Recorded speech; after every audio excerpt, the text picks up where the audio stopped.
प्रिय छात्रों, आपका सॉलिड स्टेट फिजिक्स के इस क्लास में स्वागत है।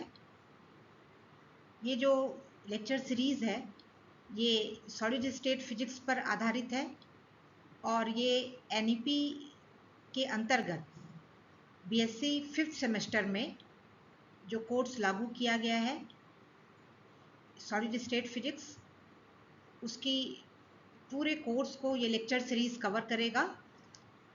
और जो सिलेबस है बीएससी 5th सेमेस्टर का एनईपी के अंतर्गत 5th सेमेस्टर में वो सॉलिड स्टेट फिजिक्स है और इस सिलेबस में 5 यूनिट्स हैं। पहली यूनिट क्रिस्टल स्ट्रक्चर है, दूसरी यूनिट रेसिप्रोकल लैटिस है, तीसरी यूनिट एलिमेंट्री लैटिस डायनेमिक्स है, चौथी crystal binding and elastic properties और पांचवी है मैग्नेटिक प्रॉपर्टीज़ ऑफ मैटर। तो मैं कोशिश करूँगी कि ये सारी ही यूनिट्स यहाँ पर कवर की जाएं और आप लोगों को छोटे छोटे पार्ट में अलग अलग लेक्चर के रूप में प्रस्तुत किया जाए। आज का जो पहला लेक्चर है ये फर्स्ट यूनिट पर आधारित है। यूनिट वाइज ही यहाँ पे बढ़ेंगे हम लोग। और पहली यूनिट है क्रिस्टल स्ट्रक्चर। तो क्रिस्टल स्ट्रक्चर में आज इस लेक्चर में जो कुछ हम लोग कवर करेंगे वो है amorphous and crystalline materials, lattice and basis, types of lattices, Bravais lattices, unit cell, primitive and non primitive lattice. ये लेक्चर पूरे यूनिट 1 को कवर नहीं करेगा, बल्कि जो पार्ट हमने इसमें लिखा है, जो हेडिंग्स लिखी हैं, केवल वो हेडिंग्स ही आज के लेक्चर में कवर होंगी और उसके बाद फिर वो दूसरे लेक्चर में उसके आगे हम लोग देखेंगे कि दूसरे टॉपिक्स कौन से हैं। तो अब आगे बढ़ते हैं। तो जैसे ये कोर्स का टाइटल है सॉलिड स्टेट फिजिक्स, तो सबसे पहला क्वेश्चन यही है कि what is solid state physics, या सॉलिड स्टेट फिजिक्स में हम किस चीज़ का अध्ययन करते हैं, किस चीज़ की स्टडी करते हैं। तो जैसा कि इसके नाम से ही जाहिर है, solid state physics means it is the study of the solid materials और द रिजिड मैटर्स।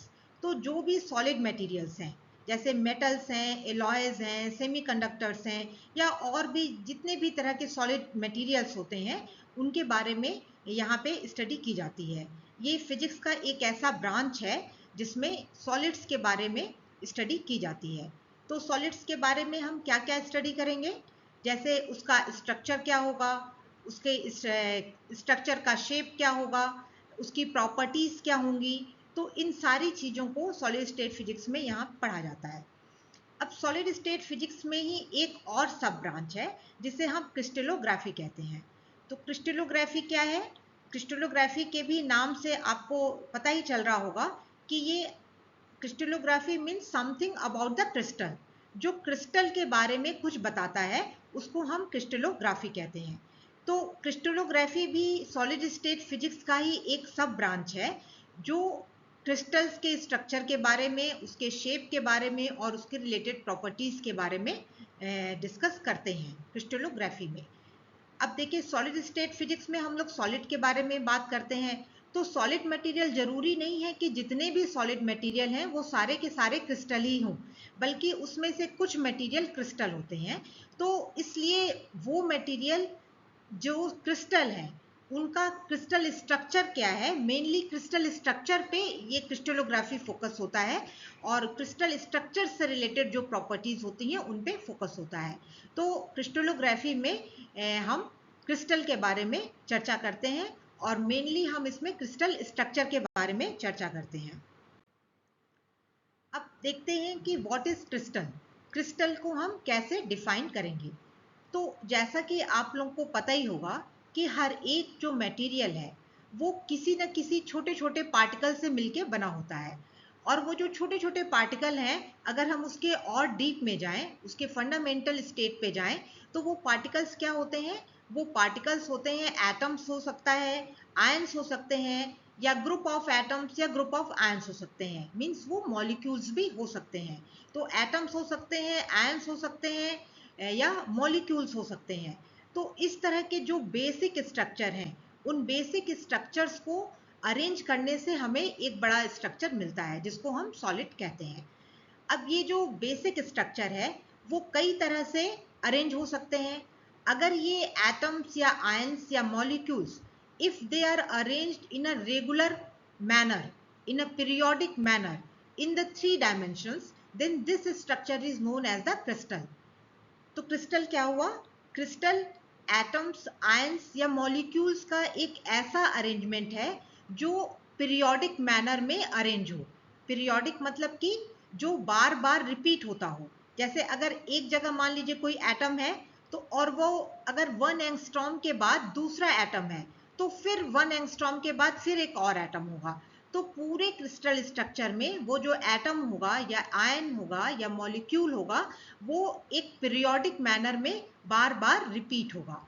और ऐसा केवल एक ही डायरेक्शन में नहीं होगा, बल्कि वो ऑल द 3 डायमेंशन या ऑल द 3 डायरेक्शंस में होगा। तो हम ये जानते ही हैं कि क्रिस्टल 3 डायमेंशन स्ट्रक्चर होता है। ये जो हमारा यूनिवर्स है उसमें ज़्यादातर चीज़ें वो 3 डायमेंशनल हैं, तो क्रिस्टल स्ट्रक्चर भी 3 डायमेंशनल होता है। तो उस क्रिस्टल स्ट्रक्चर में जो पीरियोडिसिटी होनी चाहिए या जो रिपीटिशन है, वो हर डायरेक्शन में उसे रिपीट होना चाहिए। अब यहाँ पर यह जरूरी नहीं है कि जो पीरियोडिक डिस्टेंस है वो डिस्टेंस हर डायरेक्शन में सेम हो, ये जरूरी नहीं होता है। अगर मान लीजिए किसी एक डायरेक्शन में 1 एंगस्ट्रॉम का रिपीटिशन है, तो दूसरे में वो 2 एंगस्ट्रॉम भी हो सकता है, तीसरे में वो इन दोनों से अलग 3 एंगस्ट्रॉम भी हो सकता है। तो अगर कैसा रिपीटिशन है, ये डिपेंड करता है कि क्रिस्टल स्ट्रक्चर कैसा है।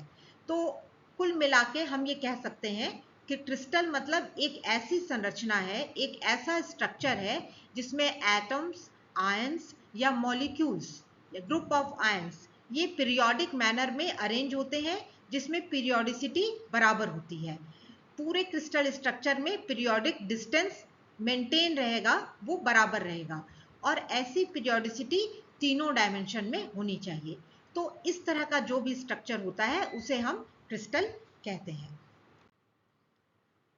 अब जितने भी सॉलिड मटेरियल्स हैं, उन सारे सॉलिड मटेरियल्स को हम 2 भाग में बांट सकते हैं। एक भाग होता है क्रिस्टलाइन मटेरियल और दूसरा होता है amorphous. Means there are 2 categories, 2 categories हैं सारे सॉलिड मटेरियल्स की। एक मटेरियल है जो कि क्रिस्टलाइन मटेरियल है, और जो दूसरे तरह का मटेरियल है वो एमोफस मटेरियल कहलाता है। अब यहाँ पे देखिए, जैसा कि यहाँ दिखाई देगा आपको, इस स्ट्रक्चर में ये क्रिस्टलाइन मटेरियल का स्ट्रक्चर दिखाया गया है। तो इसमें जो एटम्स हैं ये इंडिविजुअल एटम्स हैं, या इनको आप मॉलिक्यूल्स भी समझ सकते हैं या आयंस भी समझ सकते हैं। तो ये जो भी इंडिविजुअल एटम्स हैं, ये देखिए हर डायरेक्शन में यहाँ पे 2 डायमेंशनल पिक्चर ही दिख रही है, क्योंकि ये जो हमारा लैपटॉप है इसका प्रोजेक्शन 2 डायमेंशनल है। तो इस डायरेक्शन में देखिए इसमें एक अरेंजमेंट है, रिपीट हो रही है। वो यहाँ पे रिपीटिशन डिस्टेंस आपको 0 लग रहा होगा, परंतु वहाँ पे कुछ ना कुछ रिपीटिशन डिस्टेंस होता है। तो ये एक रेगुलर अरेंजमेंट है इस डायरेक्शन में। और अगर हम इस डायरेक्शन में देखें तो इस डायरेक्शन में भी देखिए एक रेगुलर अरेंजमेंट है। तो इसलिए ये जो भी स्ट्रक्चर है ये क्रिस्टलाइन स्ट्रक्चर है, क्योंकि इसमें दोनों डायरेक्शन में जो हमें यहाँ दिख रहा है वो एक रेगुलर अरेंजमेंट है। और अगर इसका तीसरा डायमेंशन होगा तो उस तीसरे डायमेंशन में भी इसी तरह का एक रेगुलर अरेंजमेंट होगा, मींस पीरियोडिसिटी मेंटेन होगी। तो इस तरह के स्ट्रक्चर को हम क्रिस्टलाइन स्ट्रक्चर कहते हैं। जबकि दूसरी तरफ देखें तो ये एमोफस मटेरियल है। यहाँ पे देखिए कि एटम्स हैं, पर इन एटम्स में कोई भी रिपीटिशन नहीं है। इनका जो अरेंजमेंट है उसमें कोई भी रेगुलर पैटर्न नहीं है, ये बिल्कुल इरेगुलरली एक तरह से अरेंज किए हुए हैं या एक तरह से वो रखे हुए हैं। तो इस तरह का जो स्ट्रक्चर होता है वो एमोफस स्ट्रक्चर की श्रेणी में आता है, और जो ये स्ट्रक्चर है वो क्रिस्टलाइन की श्रेणी में आता है। अब अगर हम क्रिस्टलाइन मटेरियल्स की बात करें तो क्रिस्टलाइन मटेरियल्स में भी हम इन्हें 2 कैटेगरीज में बांट सकते हैं। पहला जो कैटेगरी है, पहली कैटेगरी को हम कहते हैं सिंगल क्रिस्टल, और दूसरे को कहते हैं पॉलीक्रिस्टलाइन मटेरियल। तो अब सिंगल क्रिस्टल क्या होता है?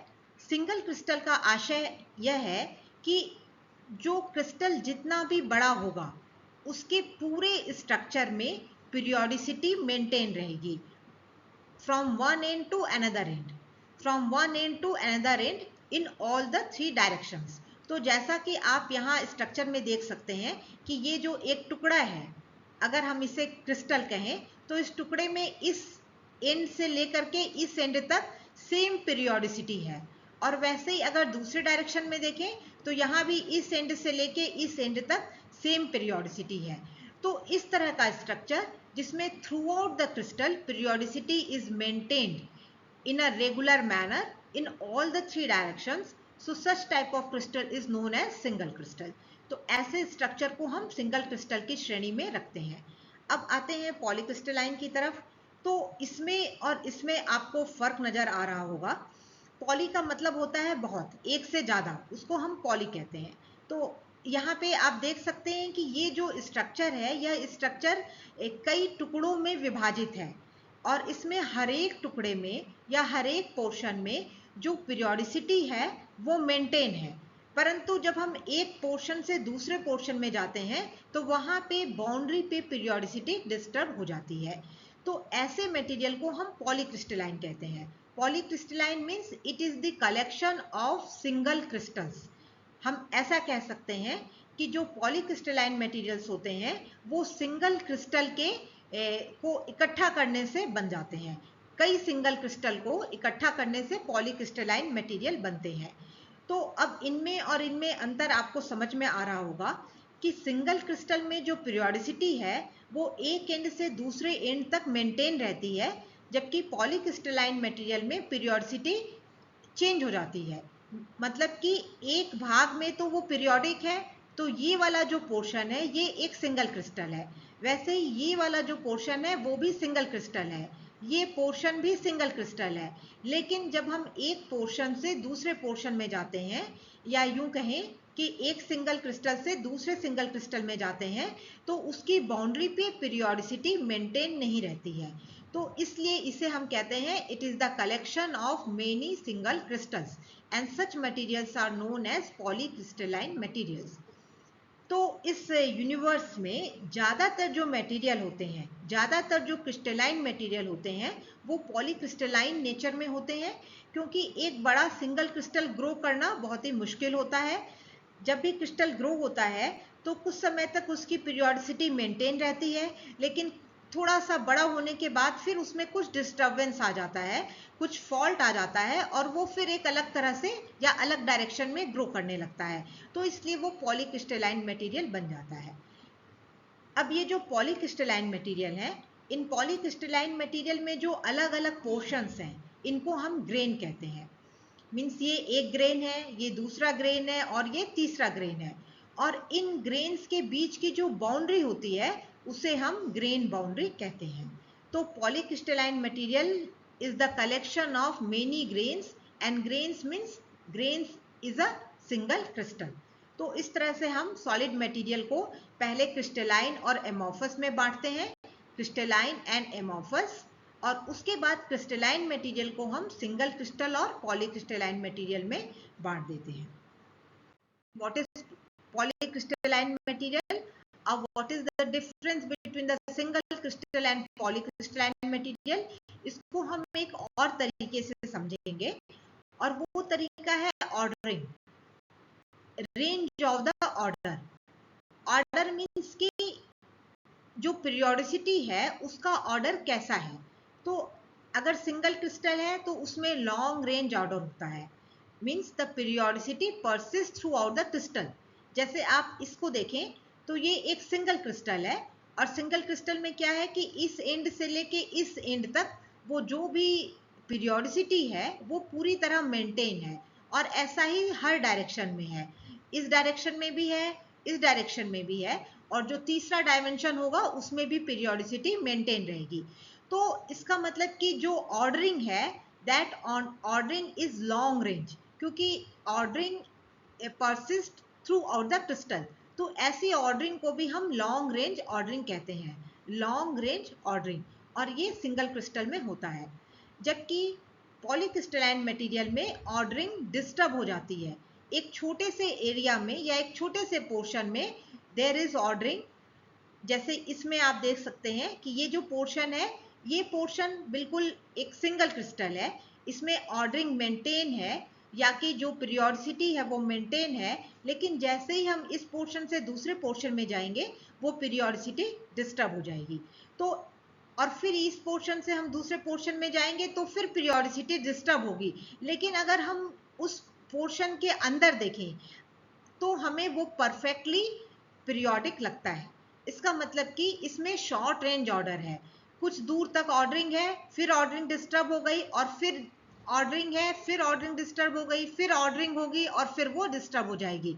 तो ऐसे मटेरियल को जिसमें शॉर्ट रेंज ऑर्डर होता है, मीन्स की periodicity breaks after some interval, इसको हम कहते हैं पॉलीक्रिस्टलाइन मटेरियल। तो कहने का आशय ये है कि सिंगल क्रिस्टल को हम ऐसे भी डिफाइन कर सकते हैं कि single crystal means the crystal are the material in crystalline material in which long range ordering persists, and the polycrystalline material means it is material in which short range ordering is available. तो इस तरह से भी हम single crystal और polycrystalline material को define कर सकते हैं। अब हम आते हैं क्रिस्टल स्ट्रक्चर पे। तो जो क्रिस्टल स्ट्रक्चर होता है वो दो चीजों से मिलके बना होता है, एक है लैटिस और दूसरा है basis. Lattice and basis.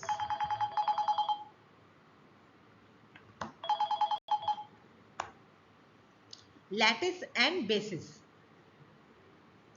Lattice का मतलब ये हुआ कि ये एक इमेजिनरी कंस्ट्रक्शन है या एक इमेजिनरी स्ट्रक्चर है, जैसे कि स्पेस में इमेजिनरी पॉइंट्स हो जो रेगुलर ढंग से एक पीरियोडिक मैनर में अरेंज हो। ये जो पॉइंट्स हैं, ये जो इसको हम लैटिस कह सकते हैं। ये जो पॉइंट्स हैं, these points are the imaginary points. ये इमेजिनरी पॉइंट्स हैं, इन पॉइंट्स का एक्चुअल स्पेस में कोई भी अस्तित्व नहीं होता है। ये केवल एक कल्पना होती है कि अगर हम स्पेस में इस तरह से पॉइंट्स को अरेंज कर दें तो एक स्ट्रक्चर बन सकता है। तो इसलिए लैटिस क्या है? Lattice is the collection of the imaginary points in 3 dimension in periodic manner. पर जब हम इन इमेजिनरी पॉइंट्स पे कोई एटम रखते हैं या कोई आयन रखते हैं या कोई मॉलिक्यूल रखते हैं, तब जाके वो स्ट्रक्चर पूरा होता है। तो क्रिस्टल स्ट्रक्चर कैसे बनेगा? एक लैटिस होगा। Lattice means it is the collection of the imaginary points in the space in a regular pattern or in a periodic manner in all the 3 direction. And then basis means it is the atom, ion or molecules. तो basis क्या होते हैं? Basis होते हैं atom हो सकता है, ion हो सकता है, ग्रुप ऑफ एटम्स और आयन्स हो सकता है, मॉलिक्यूल्स हो सकते हैं। जैसा हमने पहले भी कहा है कि क्रिस्टल स्ट्रक्चर के अगर हम फंडामेंटल में जाएं तो वो एटम्स या आयन्स या मॉलिक्यूल से बना होता है। तो वही सारी चीजें उनको हम बेसिस कहते हैं। तो क्रिस्टल स्ट्रक्चर कैसे हम डिफाइन करेंगे? लैटिस होगा, और लैटिस के जब हर एक लैटिस पॉइंट पे हम सेम बेसिस रखेंगे तो क्रिस्टल स्ट्रक्चर बन जाएगा। जैसे यहाँ पे आप देख सकते हैं कि ये एक it is the collection of the imaginary points in the space in a regular manner in the periodic manner in all the 3 dimensions, and this is the example of the basis. And when we attach the basis to each of the lattice point, then we can produce the crystal structure. तो lattice एक अलग चीज है और basis एक अलग चीज है। जब बेसिस को हर एक लैटिस पॉइंट पे रखते हैं तब क्रिस्टल स्ट्रक्चर बनता है। तो यहाँ पर और फिर वैसे ही अगर हम रिवर्स प्रोसेस करें, जैसे कि ये क्रिस्टल स्ट्रक्चर है, अब मान लीजिए इस क्रिस्टल स्ट्रक्चर में से अगर हम सारे एटम्स को निकाल दें, आप इमेजिन कीजिए कि कोई एक क्रिस्टल है और उस क्रिस्टल में से हम सारे एटम्स को निकाल दें, तो स्पेस में क्या बचेगा? स्पेस में कुछ नहीं बचेगा, वो एक खाली जगह होगी। लेकिन लैटिस पॉइंट्स क्या है? लैटिस पॉइंट्स वो इमेजिनरी पॉइंट्स हैं जहां पे उन बेसिस को या उन एटम्स को रखा गया था। तो अगर हम इसे हटा देंगे तो फिर हमारे पास हम कह सकते हैं क्या बचा? वो इमेजिनरी पॉइंट्स का कलेक्शन बच गया और वो बेसिस या वो एटम्स बच गए। तो ये लैटिस है, और लैटिस पे जब हम बेसिस अटैच करते हैं तो हमें क्रिस्टल स्ट्रक्चर मिलता है। ये एक एग्जाम्पल है, वैसे ही ये दूसरा एग्जाम्पल है। यहाँ पे भी लगभग सेम टाइप का लैटिस लिया गया है। ये सारे जो पॉइंट्स हैं वो लैटिस पॉइंट्स हैं, और ये एक डिफरेंट टाइप का बेसिस है। ये एक सिंगल एटम है जबकि ये एक मॉलिक्यूल है। तो ये जो बेसिस है, अगर इस बेसिस को हर एक लैटिस पॉइंट पे हम अटैच कर देंगे तो हम एक क्रिस्टल स्ट्रक्चर को प्रोड्यूस कर सकते हैं। अब यहाँ पे एक बात ये भी ध्यान रखना है कि हर लैटिस पॉइंट पे सेम बेसिस होना चाहिए। ऐसा नहीं कि एक लैटिस पॉइंट पे कोई बेसिस रखा, दूसरे पे कोई और रखा। कुछ क्रिस्टल स्ट्रक्चर ऐसे होते हैं जिसमें दो तरह के हो सकते हैं, जैसे सोडियम क्लोराइड है। तो सोडियम क्लोराइड स्ट्रक्चर वो एक क्रिस्टल है, और सोडियम क्लोराइड स्ट्रक्चर में दो तरह के बेसिस हैं, एक सोडियम आयन है और दूसरा क्लोराइड आयन है। लेकिन उसमें केवल सोडियम और क्लोराइड ही होगा, फिर और कुछ नहीं होगा। तो इसलिए जब हम बेसिस रखते हैं तो एक या दो तरह के ही बेसिस होते हैं जो हर लैटिस पॉइंट पे जाएंगे। अगर हम हर लैटिस पॉइंट पे अलग अलग तरह के एटम रख दें तो वो फिर क्रिस्टल स्ट्रक्चर नहीं बनेगा, वो कुछ एक एमोर्फस टाइप का स्ट्रक्चर बन जाएगा, क्योंकि यहाँ पे repetition of the same atom होना चाहिए। अलग अलग एटम अगर होंगे तो वो क्रिस्टल स्ट्रक्चर नहीं बनेगा। अब आगे हम लोग नेक्स्ट स्लाइड में देखेंगे कि कितने तरह के लैटिस हो सकते हैं। ये जो लैटिस हैं ये बहुत तरह के नहीं होते हैं। इस यूनिवर्स में बहुत तरह के मटेरियल्स हैं, और रोज रोज नए नए तरह के मटेरियल्स खोजे जा रहे हैं।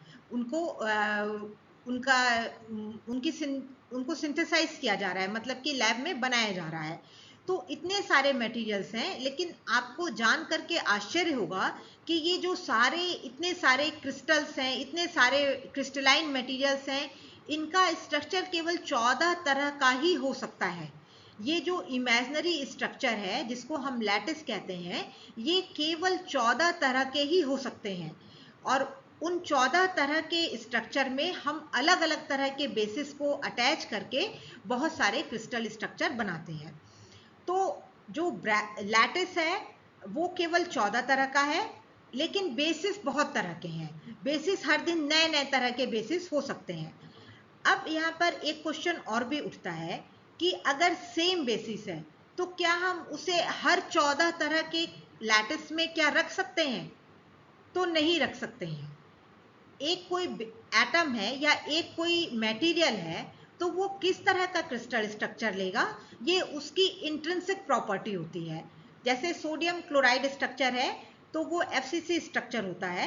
एफसीसी क्या स्ट्रक्चर है इसको हम लोग आगे देखेंगे, पर अभी के लिए आप ये समझ लीजिए कि sodium chloride structure FCC structure है। तो ये जो एफसीसी स्ट्रक्चर है, अगर हम चाहें कि सोडियम क्लोराइड को ही हम सिंपल क्यूबिक स्ट्रक्चर बना दें, या सोडियम क्लोराइड को ही हम बॉडी सेंटर्ड क्यूबिक बना दें, या हेक्सागोनल बना दें, तो ये पॉसिबल नहीं है। हर एक मटेरियल्स कौन सा लैटिस लेगा या किस तरह की क्रिस्टल स्ट्रक्चर में वो ग्रो करेगा, ये उसकी इंट्रिंसिक प्रॉपर्टी होती है, और वो उसी तरह से ग्रो करता है। हाँ, कुछ ऐसे होते हैं मटेरियल्स या कुछ एटम्स ऐसे होते हैं जो अलग अलग क्रिस्टल स्ट्रक्चर भी लेते हैं, और वो एक अलग कैटेगरी होती है, पर हर एक को हम हर लैटिस स्ट्रक्चर में कन्वर्ट नहीं कर सकते हैं। तो जैसे कि अगर हम एक एग्जांपल दें आपको, जैसे कार्बन है, तो कार्बन एमॉर्फस मटेरियल भी होता है, कार्बन डायमंड के फॉर्म में भी होता है तो उसका स्ट्रक्चर डिफरेंट होता है। और कार्बन अगर ग्रेफाइट है, ग्रेफाइट के फॉर्म में है, तो उसका स्ट्रक्चर दूसरा होता है। ग्रेफाइट जो होता है वो हेक्सागोनल क्लोज पैक्ड स्ट्रक्चर होता है, जो डायमंड होता है वो एफसीसी स्ट्रक्चर होता है। उसी तरह से एक दूसरा एग्जांपल हम आपको दें, जैसे जिंक सल्फाइड है, तो जिंक सल्फाइड में भी अगर वो एक स्ट्रक्चर में है तो वो एफसीसी स्ट्रक्चर भी होता है, जिसको हम जिंक ब्लेंड कहते हैं। और वो अगर HCP means hexagonal close packed structure है तो उसे वुडजाइट कहते हैं। तो ऐसा भी होता है कि एक ही एटम्स या मॉलिक्यूल्स हैं, एक ही मटेरियल है, वो अलग अलग तरह के क्रिस्टल स्ट्रक्चर में ग्रो हो रहा है, पर ये हमेशा नहीं होता है। और उसमें भी अगर वेरिएशन होगा तो एक दो या तीन का वेरिएशन होगा। पर अगर हम सोचें कि ये हमारे ऊपर निर्भर करेगा कि अगर हमारे पास 14 टाइप्स ऑफ लैटिस है तो हम किसी भी एटम को हर एक 14 टाइप पे सजा सकते हैं, तो ये संभव नहीं है। वो उस एटम की, उस मटेरियल की, उस एलिमेंट की इंट्रिंसिक प्रॉपर्टी होती है कि वो कौन सा स्ट्रक्चर लेगा। तो अब आगे यूनिट सेल मीन्स कि it is the smallest unit of the crystal with minimum volume. तो यूनिट सेल एक बिल्डिंग ब्लॉक होते हैं जिनको अगर हम रिपीट करें तो पूरे क्रिस्टल स्ट्रक्चर को जनरेट कर सकते हैं। आप इसको ऐसे भी समझ सकते हैं, जैसे मान लीजिए एक घर में दीवार का अगर कंस्ट्रक्शन करना है तो हम दीवार कैसे बनाते हैं। दीवार के लिए हम ब्रिक्स लेते हैं या ईंट लेते हैं, और उस ईंट को अगर हम बार बार रिपीट करते जाएं तो रिपीट करने से वो पूरी दीवार एक 3 डायमेंशनल पैटर्न बन जाता है। तो उसी तरह से एक जो स्मॉलेस्ट वॉल्यूम है, किसी क्रिस्टल स्ट्रक्चर का जो स्मॉलेस्ट वॉल्यूम है या जो मिनिमम वॉल्यूम है, उसको हम यूनिट सेल कहते हैं। And unit cell is the building block of the crystal structure. Means अगर हम उसे बार बार रिपीट करेंगे in all the 3 dimension, then we can generate the whole crystal structure. तो ऐसे स्ट्रक्चर को हम यूनिट सेल कहते हैं। अब यहाँ पे मैंने एक यूनिट सेल की पिक्चर ड्रॉ की हुई है। यूनिट सेल मतलब हम 3 डायमेंशन की ही बात कर रहे हैं, और ये एक यूनिट सेल है। अब जो भी यूनिट सेल होगा उसको हम 6 पैरामीटर से डिफाइन करते हैं। Any unit cell is characterized are defined by 6 parameters A, B, C and alpha, beta, gamma. So A, B, C are the repetitive distance in the A, B and C directions respectively. जैसे ये जो unit cell है इसका ये direction, ये जो arrow से बताया हुआ है, ये A डायरेक्शन है, ये B डायरेक्शन है और ये C डायरेक्शन है। तो किसी भी यूनिट सेल में 3 डायरेक्शन होंगे, A, B, C डायरेक्शन होगा, क्योंकि वो 3 डायमेंशनल पैटर्न है इसलिए उसमें 3 डायरेक्शंस होंगे, A, B and C directions. अब इस डायरेक्शन में जो रिपीटेटिव डिस्टेंस है, यहाँ पे जैसे 2 एटम है तो इन 2 एटम के बीच का जो डिस्टेंस है that is denoted by the small letter A, और इसको हम कहते हैं लैटिस पैरामीटर। उसी तरह से B डायरेक्शन में जो 2 एटम के बीच का डिस्टेंस है, स्मॉलेस्ट डिस्टेंस है, उसको हम कहते हैं उसको स्मॉल b से रिप्रेजेंट करते हैं, और ये भी एक लैटिस पैरामीटर है इन द B डायरेक्शन। बिल्कुल उसी तरह से C डायरेक्शन में भी जो रिपीटेटिव डिस्टेंस है, C डायरेक्शन में 2 एटम्स के बीच का जो डिस्टेंस है उसको स्मॉल लेटर C से रिप्रेजेंट करते हैं, और उसे हम कहते हैं लैटिस पैरामीटर C। तो किसी भी यूनिट सेल को डिफाइन करने के लिए हमें 3 लैटिस पैरामीटर की जरूरत होती है, और वो 3 लैटिस पैरामीटर कौन से हैं? A, B, C। अब A, B, C क्या बताते हैं? A, B, C ये बताते हैं कि A डायरेक्शन में रिपीटेटिव डिस्टेंस क्या है, B डायरेक्शन में रिपीटेटिव डिस्टेंस क्या है, और C डायरेक्शन में रिपीटेटिव डिस्टेंस क्या है। अब ये देखिए, ये जो 2 एटम है इनके बीच में अगर A है तो यहाँ पे इसी डायरेक्शन में जो एक और एटम होगा इसके आगे, उन दोनों के बीच में भी A डिस्टेंस ही होगा। फिर उसके आगे अगर एक और एटम होगा तो उसमें भी A डिस्टेंस ही होगा। इसका मतलब कि इस डायरेक्शन में जितने भी एटम होंगे उस लाइन में किसी 2 कॉन्जिक्यूटिव एटम्स, मतलब कि जो 2 नियरेस्ट नेबर वाले एटम्स हैं उनके बीच में डिस्टेंस A होगा। वैसे ही B डायरेक्शन में डिस्टेंस B होगा और C डायरेक्शन में डिस्टेंस C होगा। अब यहाँ पे ये भी ध्यान देना है कि ये जो लेटर्स हैं A, B, C, इनको स्मॉल लेटर से ही डिनोट करते हैं।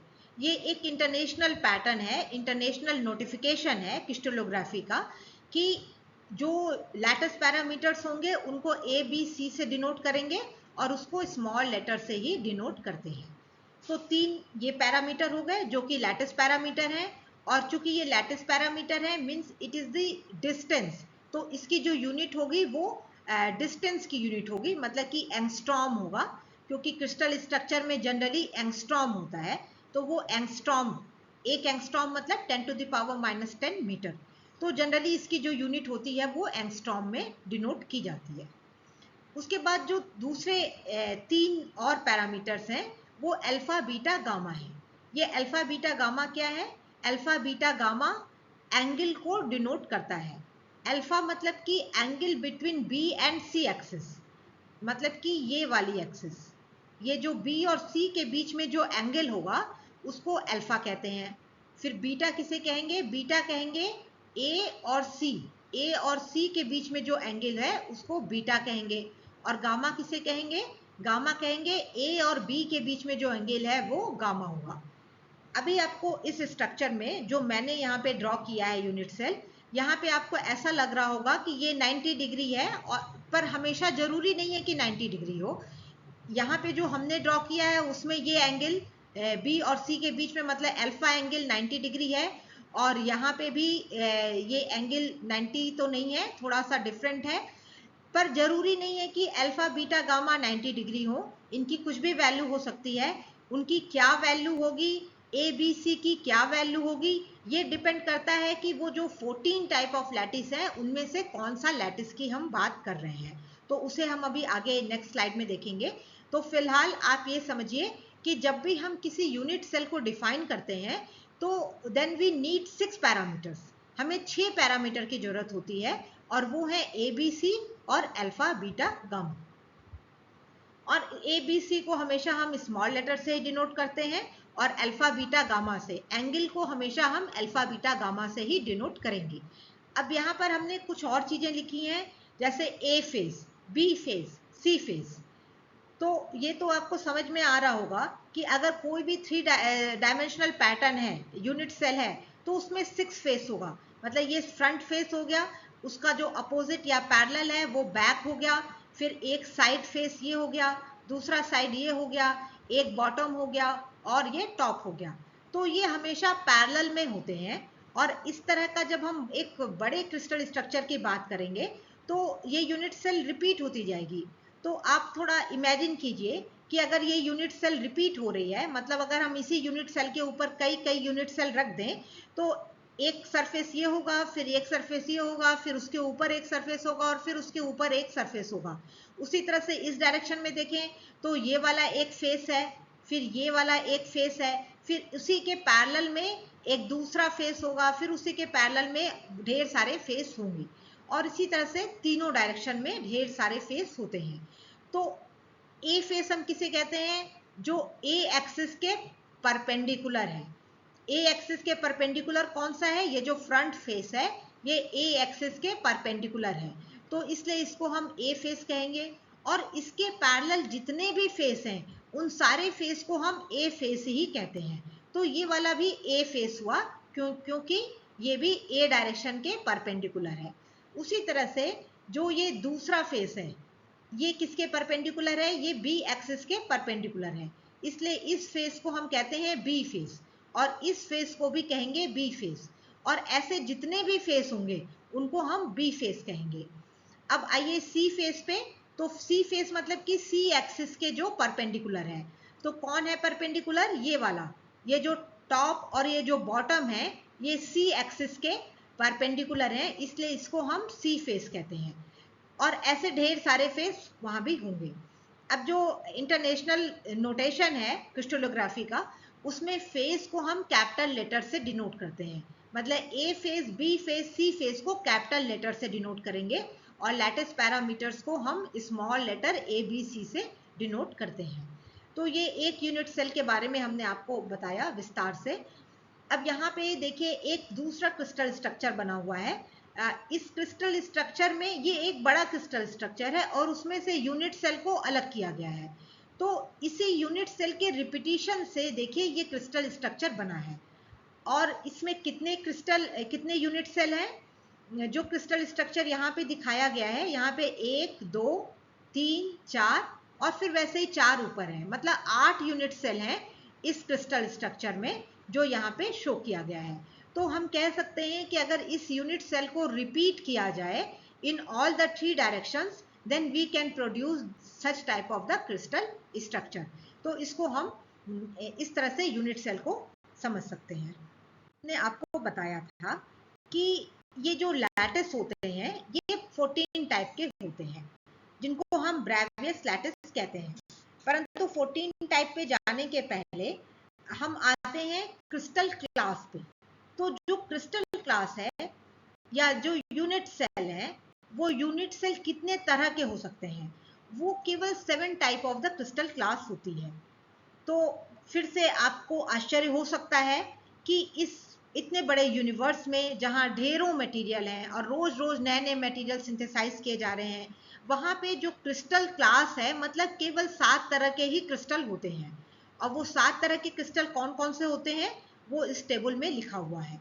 अब वो जो हमने 6 पैरामीटर्स आपको बताया कि हर एक यूनिट सेल या हर एक जो क्रिस्टल है वो एक set of 6 set of parameter से डिफाइन होते हैं। उस 6 सेट में क्या होता है? 3 लैटिस पैरामीटर होते हैं जिनको हम ABC कहते हैं, और 3 एंगल्स होते हैं जिनको हम अल्फा बीटा गामा कहते हैं। तो ये जो कॉम्बिनेशन है, ये जो 6 पैरामीटर्स का कॉम्बिनेशन है, वो हर एक क्रिस्टल के लिए अलग अलग होता है। जैसे ट्राइक्लिनिक है, तो triclinic is the most asymmetrical crystal, मतलब उसमें कोई सिमेट्री नहीं है, वो बहुत ही असिमेट्रिकल है। उसमें ए बी सी एक दूसरे के बराबर नहीं है, मीन सबकी वैल्यू अलग अलग होगी। A is not equal to B, is not equal to C, and similarly alpha is not equal to beta, is not equal to gamma. तो उसमें ए बी सी की वैल्यू अलग अलग होगी। अलग अलग का मतलब कि तीनों डायरेक्शन में जो रिपीटेटिव डिस्टेंस है वो अलग अलग है। और वैसे ही जो एंगल है वो भी तीनों एंगल जो है वो अलग अलग वैल्यू है उसकी। उसके बाद हम आए मोनोक्लिनिक में, तो इसमें भी A is not equal to b which is not equal to c, लेकिन अल्फा और गामा 90 डिग्री है और जो बीटा के बराबर नहीं है, मतलब बीटा की वैल्यू 90 डिग्री से कुछ अलग होगी जबकि अल्फा और गामा की वैल्यू 90 डिग्री होती है। फिर ऑर्थोरोम्बिक में आइए, तो ये धीरे धीरे थोड़ा सिमेट्रिकल की ओर हम बढ़ रहे हैं। ऑर्थोरोम्बिक में भी A is not equal to B, is not equal to C, but alpha is equal to beta is equal to gamma is equal to 90 degree. तो इसमें जो तीनों एक्सिस होगी, मतलब ए बी सी, वो तीनों एक्सिस एक दूसरे के परपेंडिकुलर होगी। जैसा कि मैंने यूनिट सेल में भी दिखाया था, उसमें भी तीनों परपेंडिकुलर नहीं थी, लेकिन फिर भी आप इमेजिन कर सकते हैं जो क्यूबिक सिस्टम में जैसा होता है उसी तरह का, लेकिन ए बी सी की वैल्यू अलग अलग होगी। अब टेट्रागोनल में आए, तो टेट्रागोनल में जो बेस है, मीन्स ए और बी बराबर होंगे पर सी अलग की वैल्यू अलग होगी। वो ए और बी से कम भी हो सकता है और ज़्यादा भी हो सकता है। तो जो उसका बेस होगा वो स्क्वायर होगा, लेकिन जो उसकी हाइट होगी वो स्क्वायर, वो ए और बी से अलग होगी। और again alpha is equal to beta is equal to gamma is equal to 90 degree होगा। फिर क्यूबिक सिस्टम में आइए, तो क्यूबिक सिस्टम में ये मोस्ट सिमेट्रिकल यूनिट सेल है। इसमें A is equal to B is equal to C and alpha is equal to beta is equal to gamma is equal to 90 degree. तो इसको आप लोग बहुत आसानी से विजुलाइज कर सकते हैं, इमेजिन कर सकते हैं, जिसमें ए बी सी तीनों बराबर है और अल्फा बीटा गामा तीनों जो एक्सिस हैं, ए बी सी जो तीनों एक्सिस हैं वो 90 डिग्री पे एक दूसरे के 90 डिग्री पर हैं। तो ऐसे स्ट्रक्चर को या ऐसे यूनिट सेल को हम क्यूबिक यूनिट सेल कहते हैं। फिर आइए ट्राइगोनल और रोम्बाहेड्रल। तो ये जो ट्राइगोनल या रोम्बाहेड्रल शेप है, ये शेप ऐसा होता है कि जैसे आप अगर एक स्क्वायर है, अगर एक स्क्वायर को, मतलब स्क्वायर का मतलब कि 2 डायमेंशनल स्ट्रक्चर, अगर एक स्क्वायर को हम उसके डायगोनल की तरफ से पकड़ के ऐसे खींच दें, मतलब उसके डायगोनल को खींच दें, चाहे इस डायरेक्शन में खींच दें या इस डायरेक्शन में खींच दें, किसी भी डायरेक्शन में खींच दें, तो जो स्ट्रक्चर बनता है वो रोम्बस कहलाता है। That structure is known as rhombus. Rhombus की विशेषता क्या होती है कि उसमें जो चारों उसके लेंथ होगी, आर्म होंगे, वो बराबर होते हैं क्योंकि वो स्क्वायर से ही बने होते हैं, तो चारों लेंथ उसके बराबर होते हैं और उसके जो 2 डायगोनल होते हैं वो 90 डिग्री पे कट करते हैं। उसी तरह से अगर हम एक क्यूब को लें और क्यूब में जो सॉलिड डायगोनल है, क्यूब में जो सॉलिड डायगोनल है, सॉलिड डायगोनल का मतलब कि एक एंड अगर आगे का है तो दूसरा वाला एंड पीछे का होता है। तो सॉलिड डायगोनल से अगर हम उसे इलोंगेट कर दें, मतलब खींच दें, तो जो स्ट्रक्चर बनेगा that structure is known as trigonal और it is known as the rhombohedral. उसको रोम्बाहेड्रल या ट्राइगोनल स्ट्रक्चर बोलते हैं। तो चूंकि वो क्यूबिक से बना है इसलिए उसमें A is equal to B is equal to c होता है और alpha is equal to beta is equal to gamma होगा, but it is not equal to 90 degree. तो ये एक अलग तरह का स्ट्रक्चर होता है जिसको हम ट्रायंगल स्ट्रक्चर कहते हैं। इसमें A is equal to B is equal to c है, और alpha is equal to beta is equal to gamma, मतलब तीनों एंगल भी बराबर होंगे, लेकिन तीनों ही एंगल 90 डिग्री नहीं होंगे। अगर तीनों एंगल 90 डिग्री होते तो वो क्यूबिक स्ट्रक्चर होता। फिर जो लास्ट क्रिस्टल क्लास है वो हेक्सागोनल होता है। हेक्सागोनल में A is equal to b but not equal to c. इसका मतलब जो इसका बेस होगा वो स्क्वायर होगा, और उसका जो लेंथ होगी, जो हाइट होगी सी डायरेक्शन में, वो कुछ भी हो सकती है। Again alpha is equal to beta is equal to 90 degree and gamma is equal to 120 degree. तो ये जो टेबल है, ये टेबल क्या शो करती है? ये टेबल ये शो कर रही है कि there are 7 type of the crystal class. जितने भी क्रिस्टल हैं वो इन्हीं में से 7 तरह के होते हैं। तो अब आप सोच रहे होंगे कि अभी तो मैडम ने कहा था कि 14 तरह के लैटिस होते हैं, लैटिस स्ट्रक्चर 14 तरह का होता है, और अब कह रही हैं कि 7 टाइप के होते हैं। तो एक्चुअली जो क्रिस्टल क्लास हैं वो 7 टाइप के ही होते हैं जो इस टेबल में दिखाए गए हैं। लेकिन अब अगर ये सारे प्रिमिटिव यूनिट सेल हैं, ये प्रिमिटिव यूनिट सेल हैं, मीन्स की ओरिजिनल यूनिट सेल हैं, पर अगर इन यूनिट सेल में कुछ सेंटरिंग की जाए, सेंटरिंग का मतलब कि इसमें कुछ एक्स्ट्रा एटम और भी डाले जाएं या एक्स्ट्रा बेसिस और भी डाली जाए, तो ये और भी तरह के हो जाते हैं, और वो 7 से बढ़कर के फिर 14 टाइप के हो जाते हैं। तो उनको हम ब्रेवियस लैटिस कहते हैं। ब्रेवियस वो एक साइंटिस्ट का नाम है, अगस्टे ब्रेवियस एक साइंटिस्ट थे जिन्होंने ये बताया था कि इन 7 टाइप के क्रिस्टल क्लास में अगर हम सेंटरिंग करते हैं, सेंटरिंग करने का मतलब कि हम कुछ एक्स्ट्रा एटम्स या एक्स्ट्रा बेसिस उसमें पुट करते हैं, तो वो स्ट्रक्चर बदल जाएगा, और जो बदले हुए स्ट्रक्चर होंगे अगर हम उनको गिनेंगे तो टोटल ऑफ 14 स्ट्रक्चर होते हैं। तो इसलिए हम उसे 14 टाइप ऑफ ब्रेवियस लैटिस कहते हैं।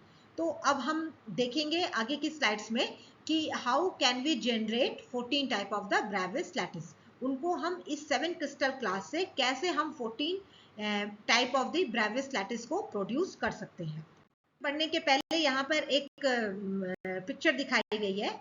ये पिक्चर शो कर रही है कि अगर 7 टाइप ऑफ क्रिस्टल क्लास है, जैसा कि इसमें लिखा भी हुआ है, और हर के नीचे उसके पैरामीटर्स भी लिखे हुए हैं, जो पैरामीटर्स अभी हमने आपको पुरानी स्लाइड में या पिछली स्लाइड में दिखाया था। तो यूनिट सेल दिखने में कैसा लगेगा? तो ये देखिए, सबसे पहले क्यूबिक है, तो क्यूबिक अब आपको दिखने में लग ही रहा होगा कि इसमें ए बी सी तीनों बराबर है, इसलिए इसको ए से डिनोट किया गया है, क्योंकि यहाँ पे ये ए एक्सिस, बी एक्सिस और ये सी एक्सिस तीनों का जो डायमेंशन है लैटिस पैरामीटर का वो बराबर है, और जो सारे एंगल हैं वो 90 डिग्री हैं। फिर ये टेट्रागोनल हुआ, मोनोक्लिनिक हुआ, तो इसको आप ध्यान से देखिएगा, और थोड़ा सा क्रिस्टलोग्राफी में इमेजिन करना पड़ता है आपको एक, क्योंकि जो हम पिक्चर दिखाते हैं वो तो 2 डायमेंशन में दिखाई जाती है, क्योंकि हमारा जो पेपर है या हमारी नोटबुक है या जो लैपटॉप का स्क्रीन है, ये जो भी चीज़ है, या आपके मोबाइल की स्क्रीन है, वो मतलब कि वो 2 डायमेंशनल है, पर एक्चुअल जो स्ट्रक्चर है वो 3 डायमेंशनल है। तो क्रिस्टलोग्राफी पढ़ने के लिए आपको थोड़ा सा इमेजिन करना पड़ेगा कि अगर हम 3 डायमेंशन में देखें तो ये कैसा दिखेगा। और उसी तरह से ये ऑर्थोरोम्बिक हो गया, ये ट्राइक्लिनिक हो गया, ये हेक्सागोनल है। अब हेक्सागोनल में जैसा कि इसका नाम है हेक्सागोनल, तो आपको लग सकता है कि ये जो पूरा हेक्सागोन है ये एक यूनिट सेल है, लेकिन ये यूनिट सेल नहीं है। यूनिट सेल इसका ऐसा होता है, अगर हम इसका यूनिट सेल देखेंगे तो यूनिट सेल इसी तरह का होता है जैसे इस टाइप का यूनिट सेल है, उसी तरह का यूनिट सेल इसका दिखता है। और एक हेक्सागोन कंप्लीट बनाने के लिए एक पूरा यूनिट सेल और 2 आधे यूनिट सेल को जब जोड़ा जाता है तब जाकर के एक कंप्लीट हेक्सागोनल स्ट्रक्चर बन जाता है। तो इसका यूनिट सेल ऐसा होता है, वैसे ये ट्रायगोनल या रोम्बाहेड्रल है। तो इसको आप लोग और ध्यान से देखिएगा तो आपको समझ में आएगा। ये पिक्चर है जो पुराना पिछला स्लाइड था, उसी स्लाइड को एक तरह से उसको पिक्टोरियल फॉर्म में यहाँ पे दिखाया गया है। अब जैसे हमने आपको कहा कि 7 type of the crystal class होते हैं, पर उन 7 टाइप ऑफ क्रिस्टल क्लास में अगर हम कुछ सेंटरिंग करें, सेंटरिंग का मतलब कि हम कुछ एक्स्ट्रा एटम्स रखें या एक्स्ट्रा बेसिस रखें, तो हमें कुछ अलग तरह के भी स्ट्रक्चर मिल जाते हैं। तो इस बेसिस पे हम यूनिट सेल को प्रिमिटिव एंड नॉन प्रिमिटिव की तरह डिफाइन करते हैं। Primitive unit cell and non primitive unit cell. तो प्रिमिटिव यूनिट सेल क्या हुआ? प्रिमिटिव यूनिट सेल का मतलब वो यूनिट सेल हुआ जिसमें कि केवल एक lattice point per unit cell हो। आप इसको ऐसे भी समझ सकते हैं कि जो यूनिट सेल होगा उसके केवल कॉर्नर्स पे ही एटम होंगे या बेसिस होगा। जैसे ये 2 डायमेंशनल पैटर्न है तो इसके देखिए केवल कॉर्नर पे ही एटम्स हैं। तो अगर हम इसको एक यूनिट सेल माने तो इसके केवल कॉर्नर पे ही एटम्स हैं और इसका जो एरिया है या 3 डायमेंशन में कहें वॉल्यूम है वो मिनिमम है। मिनिमम का आशय ये है कि इस लैटिस में हम कई तरह के यूनिट सेल ले सकते हैं। जैसे ये एक यूनिट सेल है तो अगर हम चाहें तो एक बड़ा सा यूनिट सेल भी ले सकते हैं।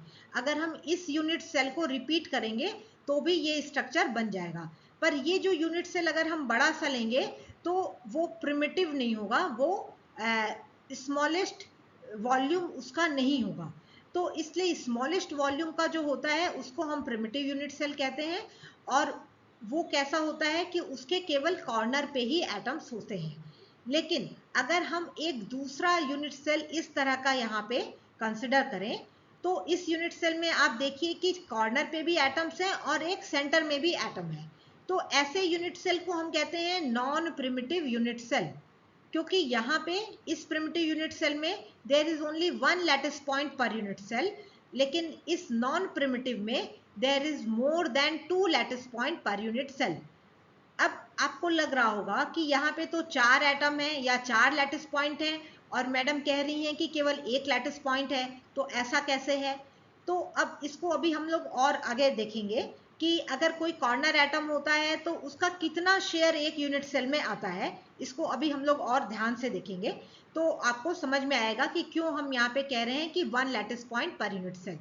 तो अभी फिलहाल इस स्लाइड में या इस फिगर से आप ये समझिए कि अगर प्रिमिटिव यूनिट सेल है तो उसमें जो एटम्स होंगे वो केवल कॉर्नर्स पे होते हैं, और अगर नॉन प्रिमिटिव यूनिट सेल है तो उसमें कॉर्नर पे तो एटम्स होंगे ही होंगे, लेकिन उसके अलावा कुछ एक्स्ट्रा एटम्स भी होंगे। और ये एक्स्ट्रा एटम्स जो होते हैं वो किसी भी जगह नहीं रखे जा सकते हैं, वो एक खास जगह पे ही रखे जाते हैं ताकि उसकी जो पीरियोडिसिटी है वो डिस्टर्ब न हो। तो इस तरह से ऐसे प्रोसेस को हम कहते हैं सेंटरिंग। मतलब कि एक यूनिट सेल में जिसमें केवल कॉर्नर पे एटम्स हैं उनमें अगर हम एक्स्ट्रा एटम्स रख रहे हैं किसी खास जगहों पे तो उसको हम कहते हैं सेंटरिंग। और ये सेंटरिंग भी कई तरह की होती है। वो कितने तरह की होती है इसको भी अभी हम लोग आगे देखेंगे। तो इस तरह से ये जो यूनिट सेल है ये प्रिमिटिव यूनिट सेल है और ये नॉन प्रिमिटिव यूनिट सेल है। दोनों ही यूनिट सेल को अगर हम रिपीट करेंगे तो हम एक पूरा क्रिस्टल स्ट्रक्चर प्रोड्यूस कर सकते हैं। लेकिन प्रिमिटिव यूनिट सेल हम उसी को कहते हैं जिसकी कि ये एरिया 2 डायमेंशन में और 3 डायमेंशन में वॉल्यूम वो स्मॉलेस्ट वॉल्यूम हो। यूनिट सेल को पहले ही हमने जैसे आपको बताया था कि यूनिट सेल की डेफिनेशन यही होती है कि स्मॉलेस्ट वॉल्यूम स्ट्रक्चर, उसी को हम यूनिट सेल कहते हैं। तो अब नेक्स्ट देखते हैं। इस स्लाइड में बताया गया है कि कितने तरह की सेंटरिंग हो सकती है। अब वो सेंटरिंग करने के पहले हम आपको ये डिस्कस करते हैं, अभी हम लोग ये डिस्कस करेंगे कि अगर कोई एटम कॉर्नर पे है तो उसका कितना शेयर एक यूनिट सेल में आता है। जैसे ये यूनिट सेल है और इसमें कॉर्नर पे एटम्स हैं। अगर हम इस यूनिट सेल को रिपीट करेंगे, जैसा कि एक पुराने स्लाइड में एक पिक्चर दिखाई गई थी जिसमें 8 यूनिट सेल थे, मतलब ये यूनिट सेल है, इसके बगल में यूनिट सेल हो सकता है, इसके आगे हो सकता है, इसके भी आगे हो सकता है, और ये जो 4 बन जाएंगे उन चारों के ऊपर हो सकता है, उन चारों के नीचे, और ऐसे ही ये फिर रिपीट होते जाएंगे। तो एक जो कॉर्नर एटम्स है ये कितने यूनिट सेल में डिस्ट्रीब्यूट होगा? वो 8 यूनिट सेल में डिस्ट्रीब्यूट हो रहा है। कैसे हो रहा है? जैसे इसको अगर हम फोकस करें तो एक इसके बगल में होगा, फिर एक इसके आगे होगा, एक इसके भी आगे होगा, मतलब 4 हो गए और 4 इसके ऊपर हो गए। तो एक जो कॉर्नर एटम्स होता है वो 8 यूनिट सेल में बढ़ जाता है। इसका मतलब कि एक कॉर्नर एटम्स का कितना शेयर हुआ? एक कॉर्नर एटम का पर यूनिट सेल अगर हम कहें तो कितना शेयर हुआ? केवल 1/8। और चूंकि यहाँ पे 8 कॉर्नर एटम्स हैं तो total number of lattice point per unit cell कितने होंगे? 8 इंटू 1/8, तो 8 इंटू 1/8 मतलब 1। इसलिए हम कहते हैं कि जो प्रिमिटिव यूनिट सेल होता है जिसमें केवल कॉर्नर पे एटम्स होते हैं, उसमें 1 लैटिस पॉइंट या 1 एटम पर यूनिट सेल होता है। तो एक तरह की ये मतलब विदाउट सेंटरिंग है, इसमें कोई सेंटरिंग नहीं है, इसमें केवल कॉर्नर पे एटम्स है जिसका शेयर कितना है 1/8 है। अब देखिए कि अगर हम किसी फेस पे अगर एक एटम रख दें, तो एक ये भी चीज ध्यान रखने की है कि अगर एक फेस को हम सेंटरिंग करेंगे, मतलब एक फेस पे हम एक्स्ट्रा एटम रखेंगे, तो उसके पैरेलल जितने भी फेस हैं सभी पे रखना पड़ेगा, अदरवाइज जो पीरियोडिसिटी है वो डिस्टर्ब हो जाएगी और वो क्रिस्टल फिर क्रिस्टल रह ही नहीं जाएगा, क्योंकि उसमें जो रेगुलर अरेंजमेंट है वो उसका डिस्टर्ब हो जाएगा, उसकी पीरियोडिसिटी बिल्कुल खत्म हो जाएगी। इसलिए अगर एक फेस पे एटम रखेंगे तो इससे जितने भी पैरेलल हैं सभी पे एटम रखना पड़ेगा। तो अगर एक फेस पे एटम रखेंगे तो ये कितने यूनिट सेल के बीच में शेयर होगा, एक यूनिट सेल ये होगा और एक दूसरा यूनिट सेल होगा जो इसके बगल में है, just adjacent to this unit cell. तो जो दो अगल बगल वाले होंगे यूनिट सेल, उसमें ये एटम उसको शेयर करेगा। इसलिए इसके लिए इसका शेयर पर यूनिट सेल कितना हुआ, इसका पर यूनिट सेल शेयर हुआ हाफ। और अगर ऐसे दो एटम है तो अब कितना शेयर होगा, 2 इंटू हाफ, मतलब कि 1 मोर। तो अगर ये इस यूनिट सेल को हम देखें जिसमें 1 फेस सेंटर्ड है, तो 1 फेस सेंटर्ड में कितना total number of lattice point होगा, एक तो कॉर्नर से आ जाएगा और एक और आ जाएगा जो कि फेस से आएगा, means 8 into 1/8 plus 2 into half, means 1 plus 1 means 2। तो इसके लिए कितना है, 2 lattice point per unit cell. अब चूंकि ये 2 lattice point per unit cell हो गया, therefore it is no more a primitive unit cell। अब ये primitive unit cell की श्रेणी में नहीं आएगा, बल्कि ये नॉन प्रिमिटिव यूनिट सेल की श्रेणी में आ जाएगा। तो ऐसे को हम कहते हैं नॉन प्रिमिटिव यूनिट सेल, जिसमें कि 1 फेस सेंटर्ड है। तो 1 फेस सेंटर्ड में कोई भी फेस को सेंटर्ड कर सकते हैं। अगर मान लीजिए ए फेस को सेंटर किया, जैसे इसको हमने बताया था कि ये ए फेस है, तो यहाँ पे उसका सिंबल ए लिखेंगे, कैपिटल ए लिखेंगे। अगर बी फेस को, जो ये डायग्राम है इसमें बी फेस को सेंटर किया गया है, तो इसका सिंबल कैपिटल बी लिखेंगे। और अगर टॉप और बॉटम को कर दिया जो कि सी फेस होता है, तो उसका सिंबल सी फेस सेंटर्ड लिखेंगे। तो हम सेंटरिंग के कुछ नियम होते हैं, किसी भी तरह की सेंटरिंग नहीं की जा सकती है, तो लेकिन हम 1 फेस सेंटर्ड कर सकते हैं। तो 1 फेस सेंटर्ड करेंगे तो आइदर ए होगा या बी होगा या सी होगा, मतलब A face centred, B face centred और सी फेस सेंटर्ड, और जो भी होगा वही इसको उसी लेटर से इसको यहाँ पे डिनोट करेंगे। और जो प्रिमिटिव यूनिट सेल होते हैं, मींस विदाउट सेंटरिंग जो होते हैं, जैसे कि ये वाला है जिसमें केवल कॉर्नर पे एटम्स होते हैं, उसको कैपिटल पी से मतलब प्रिमिटिव से डिनोट किया जाता है। अब दूसरे तरह की सेंटरिंग क्या होती है, ऑल फेस सेंटर्ड। इसमें 2 फेस सेंटर्ड नहीं होता है। अगर 2 फेस सेंटर्ड करेंगे, मतलब ए को कर दिया और बी को कर दिया, सी को नहीं किया, या बी और सी को कर दिया, ए को नहीं किया, तो इस तरह की जो सेंटरिंग होती है वो रिपीटिशन को डिस्टर्ब कर देती है, क्योंकि जो हमें रिपीटिशन या पीरियोडिसिटी देखनी है वो ऑल द 3 डायरेक्शन में देखनी है। तो अगर 2 फेस को सेंटरिंग की जाती है तो वो पीरियोडिसिटी मेंटेन नहीं होती है, वो डिस्टर्ब हो जाती है। इसलिए या तो 1 फेस को सेंटर्ड करेंगे या ऑल फेस सेंटर्ड करेंगे।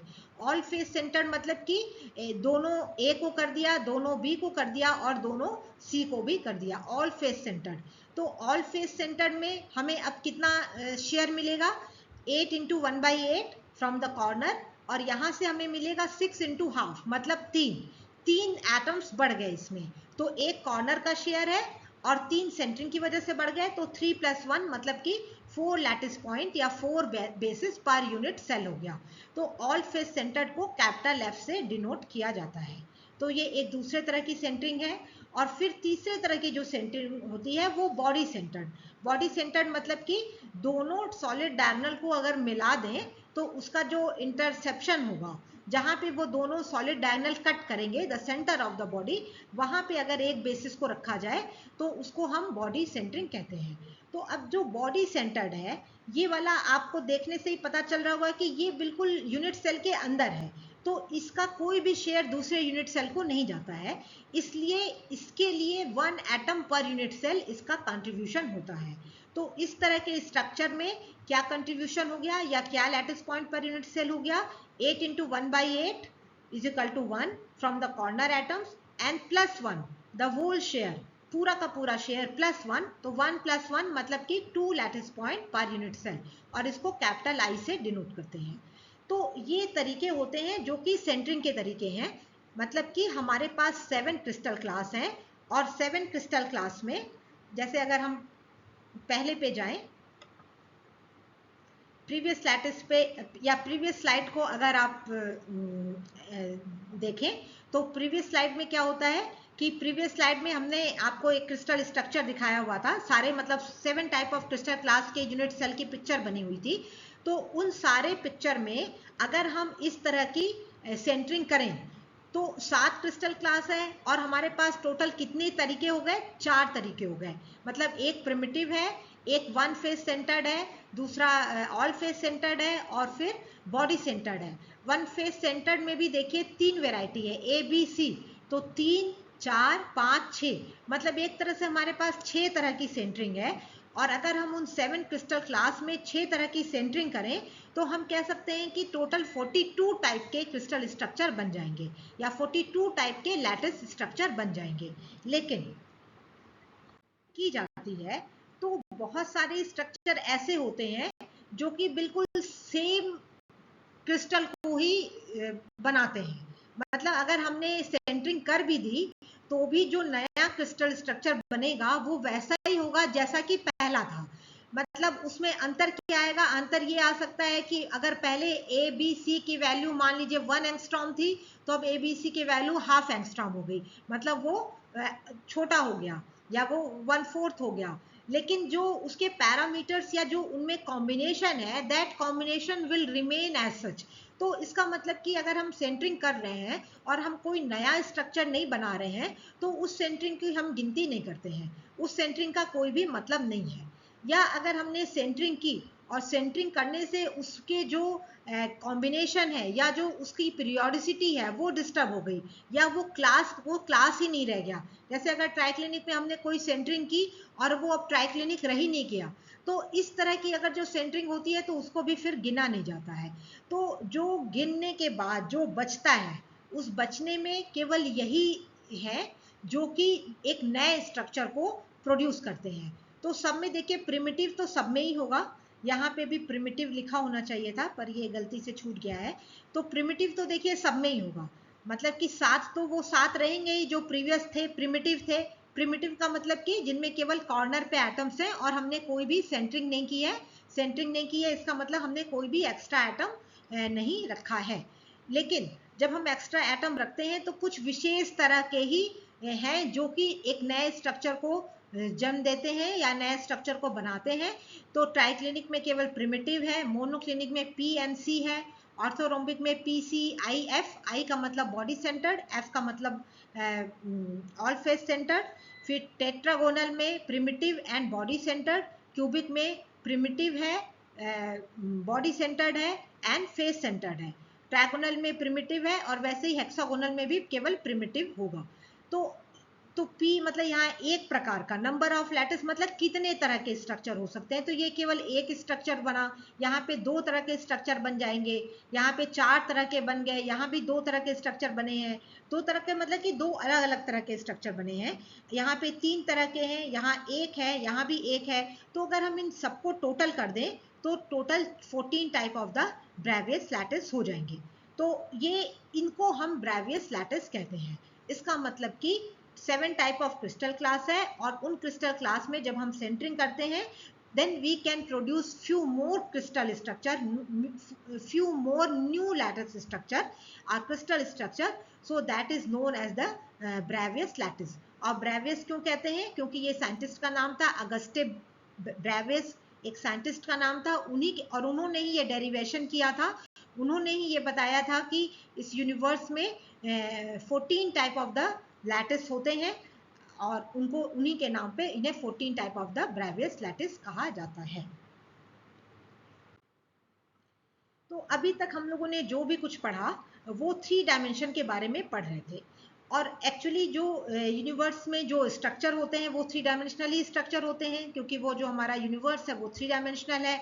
लेकिन फिर भी एक एकेडमिक पॉइंट ऑफ व्यू से 2 डायमेंशनल लैटिस के बारे में भी थोड़ा पढ़ना चाहिए। और वो 2 डायमेंशनल लैटिस क्या है, मतलब कि जो जिनमें केवल 2 ही एंगल होंगे। मतलब जो 3 डायमेंशन था उसमें 6 पैरामीटर्स थे। 6 पैरामीटर कौन कौन से थे?